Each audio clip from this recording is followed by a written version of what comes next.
여러분 안녕하세요. 오늘은 에어비앤비와 호스텔의 차이에 대해서 말씀을 좀 드리려고 합니다. 요새 에어비앤비로 창업하는 게 나은지 호스텔로 창업하는 게 나은지 문의하시는 분들이 많이 있거든요. 그래서 관련해서 좀 말씀을 드리면 제 경험을 바탕으로 말씀을 좀 드리려고 합니다. 우선 첫 번째로는 저는 두 가지 다 한번 경험해 보셔라, 창업해 보셔라 라고 말씀을 드립니다. 우선 첫 번째로 에어비앤비에 관련된 공식적인 명칭은 없습니다. 정확한 명칭은 외국인 관광 도시 민박업입니다. 그러니까 이거를 농촌 지역에서 하면 농어촌 민박업이고요. 우선 저희가 여기에서 다룰 것들은 주로 도심권들 그리고 외국인 관광객들을 대상으로 해야겠죠. 그래서 정확한 명칭은 외국인 관광 도시민박업이라고 하고요. 줄여서 외도민으로 부르기도 합니다. 그래서 이 외도민에 관련된 특징은 일단은 창업하기가 상당히 쉽죠. 주로 강남권보다 강북 지역, 이런 구도심 지역에는 보통 내가 에어비앤비를 하려고 임대를 얻는 주택들이 연식들을 따져보면 상당히 더 오래됐어요. 그래서 보통 뭐 30년, 40년, 뭐 50년 된 주택들도 많이 있습니다.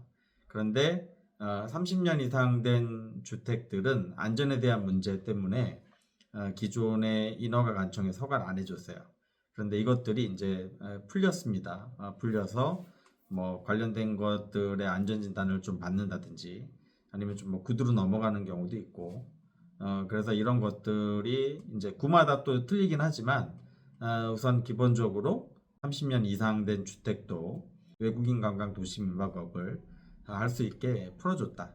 그래서 물론 면적 제한 그리고 또 뭐 전입을 해야 된다든지 이런 특징들이 있지만 어쨌든 외국인 관광 도시 민박업으로 여러분들이 운영할 수 있는 허들이 좀 낮아진 부분들이 있습니다.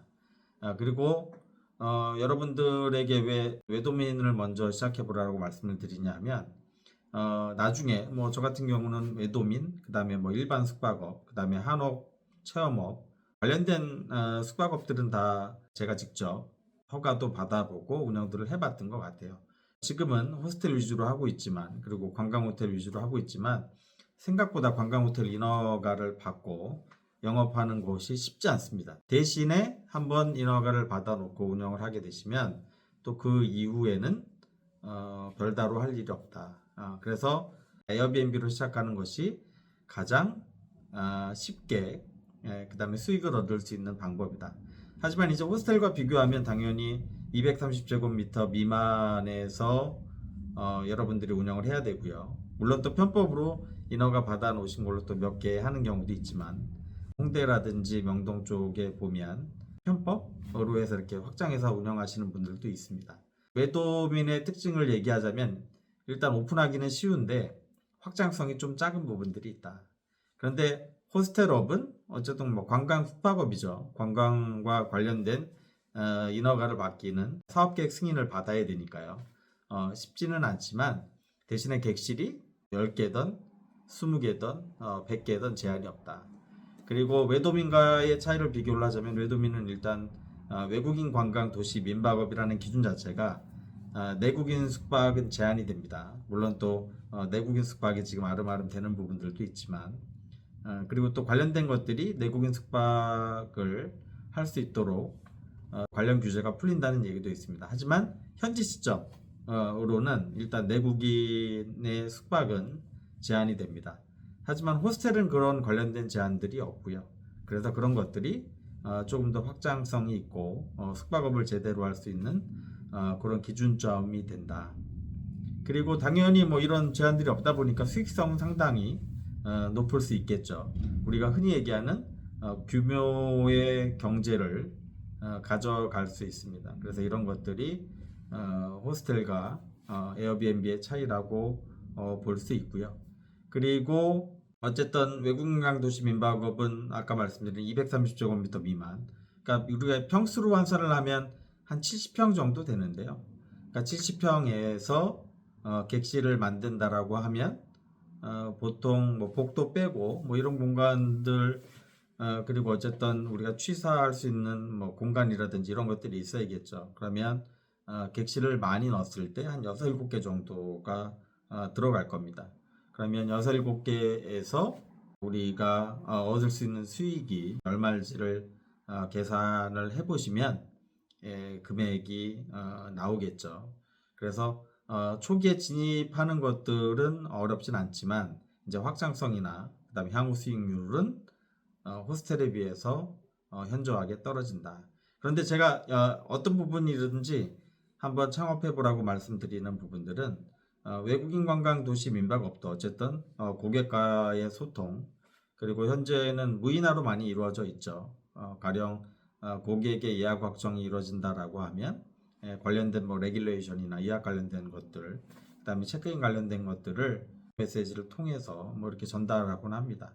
그리고 결국에는 뭐 고객들을 우리가 응대를 하는 부분들이니까요. 그리고 호스텔이든 외국인 관광 도시 민박업이든 핵심적인 사항은 우선 객실이 아주 깨끗해야 됩니다. 그래서 작게나마 호스텔을 운영했을 때 생길 수 있는 부분들 그리고 어떻게 수익을 얻는가 그 다음에 뭐 지금은 호스텔이 그 다음에 에어비앤비가 우리가 흔히 얘기하는 돈이 된다라는 것들로 여러분들이 창업을 하고 싶어 하죠. 그런데 진짜로 내가 이것들을 해봤을 때 나와 이 업이 맞는지 생각외로 나는 뭐 외국인들하고 미팅하고 고객들을 대하는 것들이 또 안 맞을 수도 있거든요. 그리고 또 어떤 분들은 또 아주 잘 맞을 수도 있고요. 그런 면에서 호스텔로 확장하기 전에 한번 에어비앤비로 경험을 해보시면 상호 보완이 되지 않을까.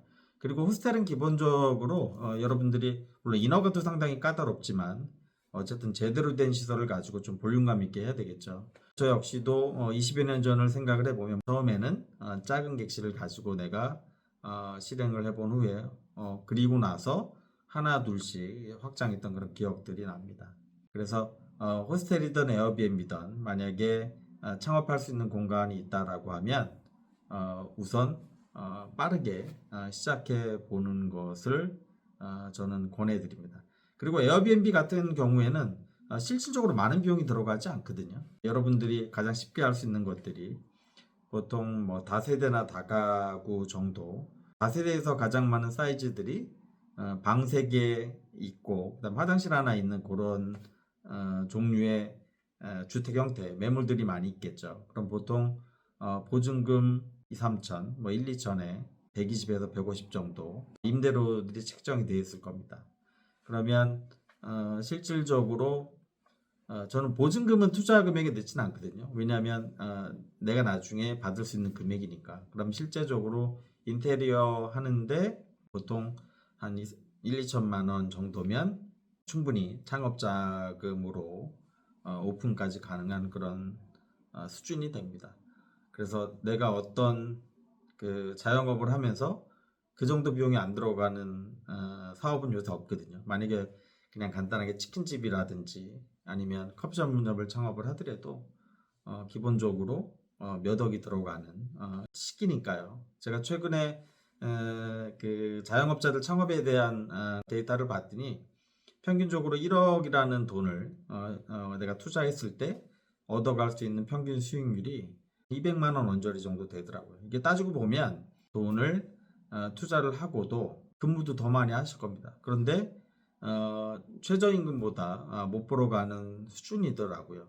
그래서 그런 면에서는 이 숙박업이라는 게 그다음에 에어비앤비라는 것이 실질적으로 자영업자가 운영하는 부분에서 가장 리스크가 작은 업종이 아닐까라는 생각을 저는 해보고요. 그런 면에서 한 뭐 2천만 원 정도 투자하는 것들은 만약에 내가 그 업을 에어비앤비를 그만둔다고 하더라도 다른 분들한테 매매가 가능하거든요. 그러니까 그런 부분에서는 뭐 1천만 원 투자하는 것도 많은 부분들을 회수할 수 있습니다. 그리고 아까 말씀드린 초기 투자금들이 저의 경우에도 그렇고 제 주변에서 보면 어떤 분들은 1, 200만 원 갖고 투자하시는 분도 있거든요. 그게 또 가능한 이유가 조금 힘들긴 하지만 당근을 통해서 침대도 사고 소품도 사고 소파도 사고 TV도 사고 해서 이렇게 세팅하는 경우도 있습니다.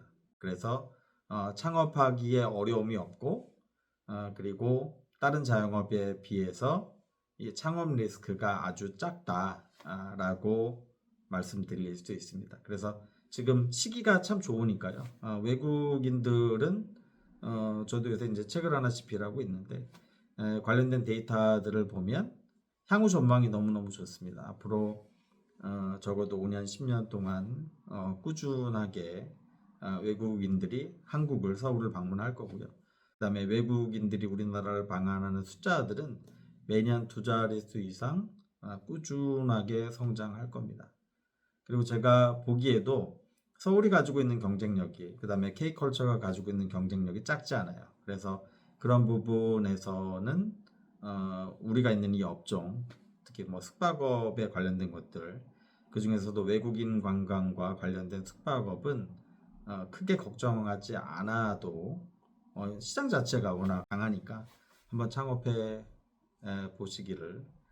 그리고 호스텔은 또 많은 자본과 위치도 상당히 좋아야겠죠. 창업하는 데 어려움이 있으니까 에어비앤비로 시작해 보시는 것을 저는 권해드립니다.